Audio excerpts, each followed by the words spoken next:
வணக்கம் நண்பர்களே, நான் கதை சொல்லி சுகுமாரி. இந்த உலகம் ஒரு நாடக மேடை, அதில் நாம் எல்லோரும் நடிகர்கள் அப்படின்னு பெரியவங்கள்லாம் சொல்லியிருக்காங்க.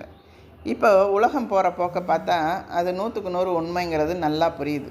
ஏன்னா இப்போ யாருமே உண்மையாக நடக்கிறதா தெரியலை. எல்லாருமே ஏதோ ஒரு விதத்தில் நடிச்சுக்கிட்டு தான் இருக்காங்க.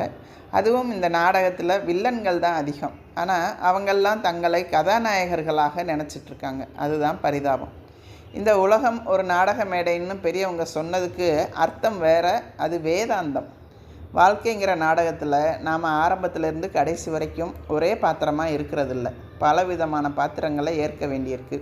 ஒரு நாடகத்தில் நடிக்கிறப்போ என்ன வேஷம் போட்டுக்கிறோமோ அதுக்கு தகுந்த மாதிரி நடந்துக்கணும் இல்லையா? ராஜா வேஷம் போட்டுக்கிட்டு சேவகன் மாதிரி நடந்துக்கிறக்கூடாது.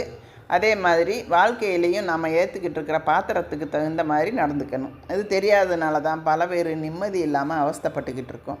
இப்போ வாழ்க்கையில் அப்பப்போ வெவ்வேறு விதமான பாத்திரமாக மாறிக்கிட்டு இருக்கோம். இப்போ உதாரணத்துக்கு ஒருத்தரை பார்ப்போமே. காலையில் ஆஃபீஸ்க்கு போகிற வரைக்கும் அவர் ஒரு மனைவியின் கணவர், குழந்தையின் தகப்பனார். சரி, அவர் புறப்பட்டு ஆஃபீஸ்க்கு போய் சேர்றார். அங்கே போனதுக்கப்புறம் அவர் ஒரு ஆஃபீஸர், கணவர், தகப்பனாருங்கிற வேஷம்லாம் கலைஞ்சு அவர் ஆஃபீஸருங்கிற பாத்திரத்தை ஏற்றுக்கிறார். ஆஃபீஸ்க்கு போனதுக்கு அப்புறம் அங்கே இருக்கிறவங்க கிட்ட எல்லாம் நான் உங்கள் அப்பா தாத்தான்னு சொல்லிக்கிட்டு இருக்க முடியாது. ஆஃபீஸர் வேஷத்தில் இருந்துக்கிட்டு அப்பா மாதிரி நடந்துக்கிறக்கூடாது. மகனே, நான் கொடுத்த விஷயம் டைப் ஆயிடுச்சா, கொஞ்சம் அப்படி ஆரம்பித்தா போப்பா, உனக்கு வேறு வேலையே இல்லை அப்படின்னு சொல்லிட்டு போயிடுவார். அது மட்டும் இல்லை, போகிறதுக்கு முன்னாடி சினிமா பார்க்குறதுக்கு காசு கொடுன்னு கேட்டாலும் கேட்பார். இவர் அப்பா மாதிரி நடந்துக்கிறப்ப அவர் மகன் மாதிரி நடந்துக்க ஆரம்பிச்சிருவார். வாழ்க்கையில் நாம் குழப்பம் அடைகிறதுக்கு காரணம் என்னன்னு நினைக்கிறீங்க? எந்த பாத்திரத்தில் இருக்கோமோ அதுக்கு தகுந்த மாதிரி நடக்காததுனால தான். ஆஃபீஸை விட்டு சாயந்தரம் வீட்டுக்கு திரும்பின உடனே மறுபடியும் கணவனாகவும் தகப்பனாராகவும் மாறிடணும். ஆனால் அப்படி பல பேர் மாறுறதில்ல.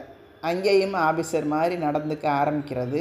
அப்புறம் வசமாக வாங்கி கட்டிக்கிட்டு அவஸ்தைப்படுறது. இதெல்லாம் எதனால்? வேஷத்துக்கு தகுந்த மாதிரி நடந்துக்க தெரியாததுனால தான். ஏன்னா நீங்கள் பெரிய ஆஃபீஸர் தானே, இல்லைன்னு சொல்லலை. சாயந்தரம் வீட்டுக்கு போகிறீங்க. உங்கள் சம்சாரம் வீட்டுக்கு வேண்டிய சாமான்லாம் என்னன்னு சொல்கிறாங்க. அதை கேட்டுக்கிட்டு போய் ஒரு கடையில் வாங்கியாந்து கொடுக்க வேண்டியது தானே. அதை விட்டுட்டு இதை பாரு, நீ இப்படியெல்லாம் ஓரலாக சொல்லாத, எல்லாத்தையும் டைப் பண்ணி ஃபைலில் போட்டு கொண்டா அப்படின்னு சொன்னால் வாங்கி கட்டிக்கிறாமல் வேறு என்ன செய்வீங்க? வீட்டுக்கு திரும்பினதுக்கப்புறம் கணவனாகவோ தகப்பனாராகவோ மாறாமல் ஆஃபீஸராகவே இருக்கிறவங்க பல பேர் இருக்கத்தான் செய்கிறாங்க. வீட்டில் இருக்கிறவங்க மேலே சிடுசிடுன்னு விழுறது, மனைவி குழந்தைகிட்ட வர்றதுக்கே பயந்து ஒதுங்குற நிலமை. உங்களுக்கு கஷ்டம், அவங்களுக்கு கஷ்டம். உங்களுடைய உண்மையான